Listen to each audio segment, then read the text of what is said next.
Hello friends, आज आम जानिबा रेनाल सिस्टम बा यूरिनरी सिस्टम कौन, तार कॉमन प्रॉब्लम कौन, आउ तार कॉमन ड्रग्स कौन। ठीक अच्छे, तो प्रथमे आम जानिबा रेनाल सिस्टम बा यूरिनरी सिस्टम कौन। रेनाल सिस्टम बा यूरिनरी सिस्टम होउची remove of waste and extra fluid through the urine को कहा जाए यूरिनरी सिस्टम। ठीक अच्छे, तो तार कॉमन प्रॉब्लम होउची प्रथम यूटीआई। यूटीआई कौन, यूरिनरी ट्रैक इन्फेक्शन, जहाँ बैक्टेरिया द्वारा मैक्सिमम होता है। तो ताकू कंट्रोल बा प्रिवेंट करबा पई जो ड्रग्स बा एंटीबायोटिक यूज करा जाय थाए ताहा होउची नाइट्रोफ्यूरोटाइन आउ सिप्रोफ्लॉक्सासिन।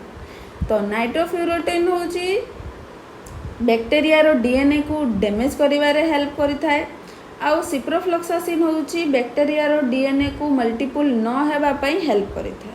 ठीक अछि, तापरे आसिला फ्लूइड ओवरलोड। फ्लूइड ओवरलोड कोन, जदि ब्लड रे एक्सेसिव फ्लूइड बा ब्लड टिश्यू रे एक्सेसिव फ्लूइड रहिला ताकू आमे फ्लूइड ओवरलोड कहिथाउ। तो ताकू कंट्रोल बा प्रिवेंट करिवा पई जो ड्रग्स यूज करा जाय ताहा होची डाययूरेटिक्स ड्रग्स। तार एग्जांपल होची फ्रुसेमाइड।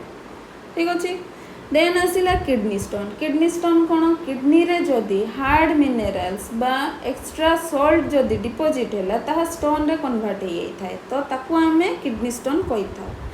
तो ताकू प्रिवेंट बा कंट्रोल करबा पई जो ड्रग्स यूज करा जाय थाए ताहा होची एंटी स्पास्मोडिक ड्रग्स हैला। तार एग्जांपल होची हाइसिन आउ टामसोलोसिन। ठीक अछि, तो आज आम जानिलु कौन रेनाल सिस्टम कौन, तार कॉमन प्रॉब्लम कौन, तार कॉमन ड्रग्स कौन। तो आज मु मोर विषय ये शेष करुच्ची। Thank you.